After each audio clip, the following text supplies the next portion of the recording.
Se você acompanha... Qual que é o tema do vídeo? Se você acompanha os stories do Clube da F1, você viu no domingo, esse vídeo supostamente está saindo na terça-feira, eu fui jogar tênis no domingo, né? Um esporte que eu pratico vez ou outra, e daí eu posto nos stories do clube quando isso acontece, daí vocês fazem bastante pergunta, sempre tem alguém perguntando quando vai sair o clube do tênis, spoiler, nunca. Não porque eu não gosto de tênis, eu gosto muito, inclusive vi o João Fonseca perder pro Tommy Paul e fiquei muito puto naquele jogo. Mas foi um bom jogo, o Fonseca ele ainda tem só 18 anos, eu acredito que ele vai ganhar muita coisa no futuro, mas...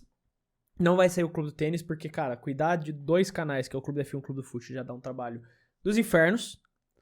E ainda tem esse canal que eu inventei. Inclusive, muita gente pergunta, né, tipo, qual que é a diferença desse canal pro Clube da F1? Tipo, por que eu falo de Fórmula 1? Clube da F1 fala de Fórmula 1. Clube do Fute fala de futebol, então a diferença é bem óbvia. Mas o Clube da F1 é o meu canal, vamos dizer, sério. Que eu realmente pego dados, análises, que eu falo coisas conjuntas. Por exemplo, o vídeo que eu fiz do Cola Pinto, que eu vou atrás do histórico de corridas do Durham, que eu vou atrás de todas as notícias, eu coloco na tela pra vocês. Ali é tipo os meus roteiros sérios, o negócio que eu faço bonitinho, que eu vou atrás, que eu esquematizo, que eu penso bonitinho como fazer. Esse daqui, eu vejo uma notícia e falo, eu quero falar disso. E aqui a gente tá. No caso, essa daqui nem é tão engraçada, pra falar a verdade. A de ontem foi bem mais engraçada que a do Plano Singapura. Veja, se você não tá vendo esse vídeo e não viu do Plano Singapura, você tem que ver, esse vídeo ficou bom. Mas tudo isso era só pra dizer que eu tô com a cara queimada e tá doendo, né? Se você pegar um vídeo... Por exemplo, o próprio vídeo do Colapinto no Clube da F1 e comparar com aqui, você vai ver que minha cara queimou, porque eu esqueci de levar o protetor solar pra jogar tênis. Eu me alonguei demais, era só pra fazer uma fala sobre isso, e eu expliquei toda a filosofia dos meus canais, que no caso eu nem expliquei direito. Assim, eu não vou fazer o Clube do Tênis. Isso provavelmente não vai existir. Muito dificilmente. A chance é quase zero de ter Clube do Tênis. Mas... Tipo, papo de daqui 5, 6 anos isso aqui, tá? Porque, mano, eu já tenho muito trabalho com esses dois. E talvez, se crescer o suficiente, eu tenho sim plano pra um terceiro clube. Existe um terceiro clube que ele tá pronto. Ele já tem... Tipo assim, porque minha cabeça não para de pensar em conteúdo. Eu sou maluco. E eu tenho um terceiro clube que eu gostaria muito de fazer. E ele teria já identidade, ele já teria tema, ele já teria tudo como ele funcionaria. Mas eu falo, não existe possibilidade deste clube sair do papel hoje. Talvez no futuro, eu não sei como vou estar daqui 5, 6 anos, ele possa sair do papel. Vamos ver como que vai estar a situação, mas hoje não vai sair do papel porque não tem condição disso acontecer.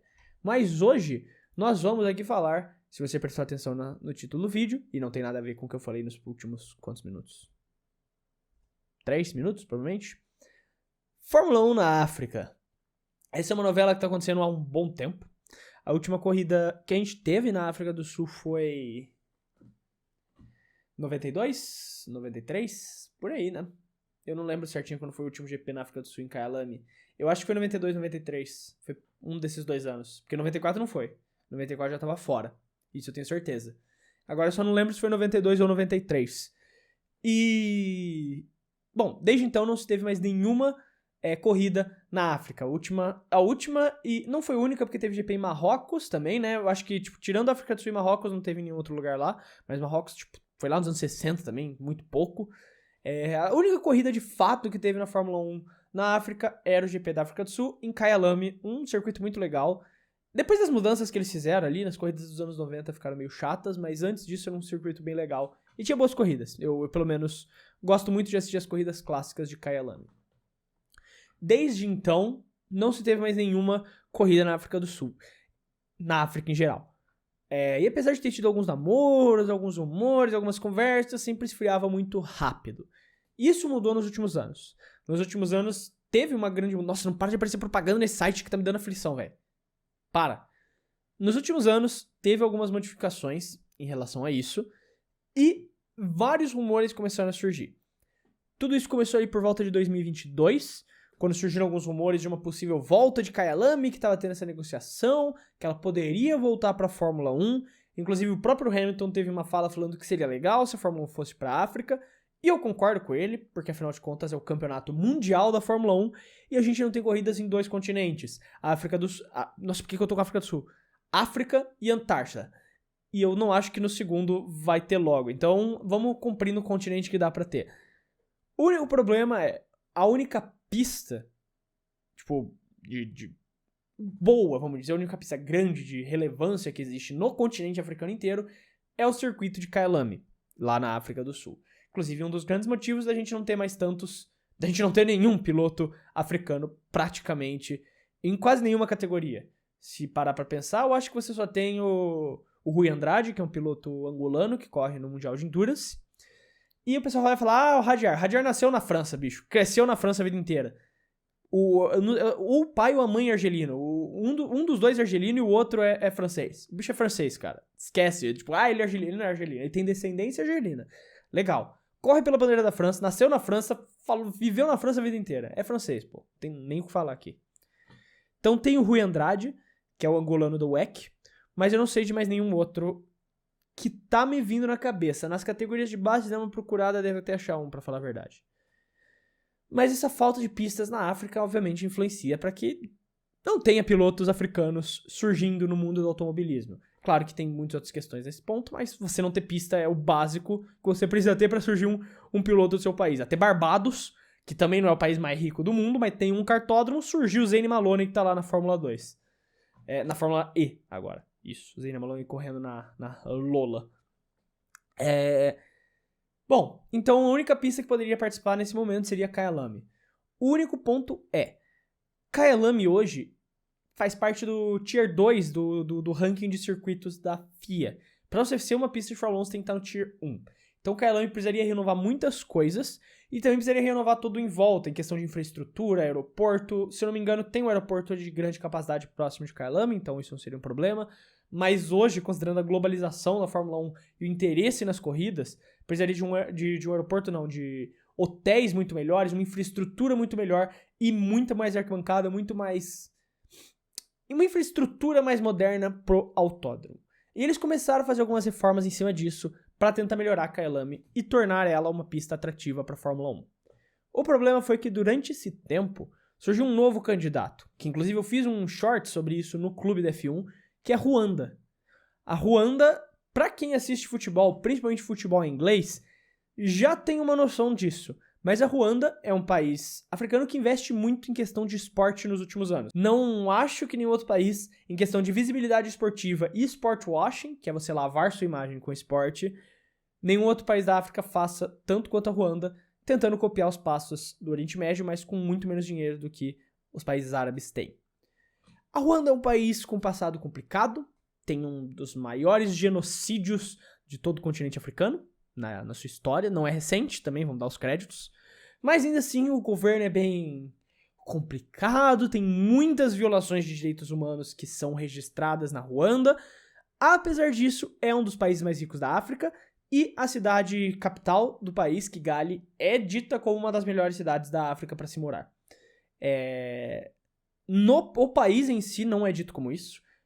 Como país, você tem países muito melhores para se morar, como a própria Nigéria, como a África do Sul. Mas esse não é o ponto, não estamos aqui para falar da qualidade de vida dos países da África, os melhores países da África para morar, porque eu não acho que você vendo esse vídeo esteja nesse momento pensando em se mudar para a África, e sim sobre esse interesse de Ruanda na Fórmula 1. Ruanda está há muito tempo fazendo essa questão do sport washing. Eles patrocinaram por muito tempo o Arsenal. Nossa, que britânico que eu fui agora. O Arsenal. Mas eles deem na manga do Arsenal o Visit Ruanda, que é algo que eles patrocinam há muito tempo. Inclusive, os próprios torcedores do Arsenal fazem protestos contra esse patrocínio. Eles são contra, mas a Ruanda paga bem. O Arsenal não vai ouvir, né? Então, esquece. E eles também cediam outros eventos, como o Mundial de Ciclismo, tem etapas lá que acontecem na Ruanda. E recentemente teve essa notícia de que o Dominicali e o presidente da Ruanda, junto com o ministro de esportes da Ruanda, se reuniram para para conversar sobre essa possibilidade de levar a Fórmula 1 para Ruanda. Além disso, a cerimônia de premiação da Fórmula 1 do ano passado foi feita na Ruanda, já com esse objetivo de mostrar a questão da infraestrutura, de mostrar todo esse cenário, mostrar toda essa situação, mostrar como eles têm a capacidade de receber um evento de grande porte. Claro que receber a cerimônia de premiação e receber uma corrida de Fórmula 1 são duas coisas completamente diferentes. Mas a grande proposta lá da Ruanda seria construir um circuito semi-permanente, que envolvesse partes de rua e partes de um circuito propriamente dito para a Fórmula 1 na cidade de Kigali, lá na capital. E essa provavelmente é a opção mais forte, mesmo com as reformas acontecendo lá em Kyalami. O grande problema disso, na minha opinião, é mais uma vez a Fórmula 1 ignorando qualquer tipo de situação de violação de direitos humanos, qualquer tipo de situação de um país complicado, se envolvido em várias polêmicas, só porque, ok, eles vão pagar mais que o outro ali. E eu entendo, você tem que priorizar a questão do dinheiro nos negócios, principalmente no esporte global como a Fórmula 1, mas eu acho que fica já muito bizarro. Tipo, a questão dos países árabes, que tem trocentos problemas, e eu não tô passando pano com o que eu vou falar aqui, já virou uma situação normalizada, entre aspas. Eles já estão muito dentro dos esportes pra você tirar de qualquer forma. Não tem como. E eles trazem uma tonelada de dinheiro. Agora, eu duvido muito que a Ruanda esteja trazendo essa tonelada de dinheiro que os países árabes estão trazendo, tá ligado? Pode ser que eles tenham uma proposta que eles queiram pagar um valor maior que a África do Sul, né? Pode ser que isso seja verdade. Em questão de infraestrutura, não sou capaz de opinar, mas eu imagino que a África do Sul, por ter recebido uma Copa do Mundo e ter corrido tudo bem nesse quesito, já mostrou que tem a capacidade de gerir uma infraestrutura de um evento global, como uma etapa da Fórmula 1, tendo, claro, feito as reformas de Kyalami. Mas essa ida pra Ruanda, pra mim é muito amostra de que a Fórmula 1 já chegou no ponto de que, assim... claro, tipo, isso é óbvio, não precisa, eu sei que vai ter gente que vai estar, Fred, mas você só percebeu isso agora. Não, eu já sabia, é óbvio que a Fórmula 1 não tá nem aí pra direitos humanos, não tá nem aí pra regra, não tá nem aí pra nada. Ela quer fazer dinheiro. Mas essa ida pra Ruanda, caso se concretize, o que não é certeza ainda, óbvio, temos que também falar isso, é muito, tipo, um tapa na cara da Fórmula 1, deixando claro que eles não estão nem aí pra porra nenhuma que aconteça em volta. Eles querem ir onde tem dinheiro. Eles querem dinheiro, ponto. Pode ser construído com trabalho escravo, como provavelmente alguns circuitos no Oriente Médio foram feitos. Foda-se. Ruanda, não sei se vai ser assim, não sei como as condições de trabalho na Ruanda, então não vou meter minha mão no fogo nesse sentido, mas um governo com algumas questões polêmicas, muitas violações e acusações de quebra de direitos humanos feitas pela ONU, é difícil defender. É difícil defender essa situação. E a Fórmula 1, cada vez mais, só deixando claro que, tipo, cara, a gente não se importa nem um pouco com qualquer situação, com nada, foda-se. A gente pode estar indo no pior país, se a Coreia do Norte pagar o suficiente, a gente vai correr na Coreia do Norte.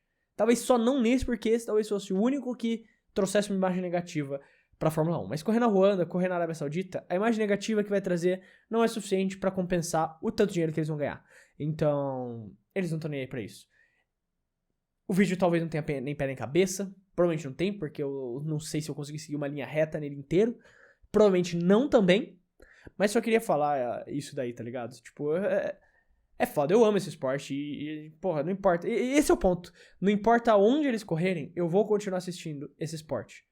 Porque eu gosto dele. O grande problema é que... Sabe, essas coisas dão uma desanimada mesmo. É meio punk. Ainda mais quando você tem uma pista clássica. Kyalami, pô.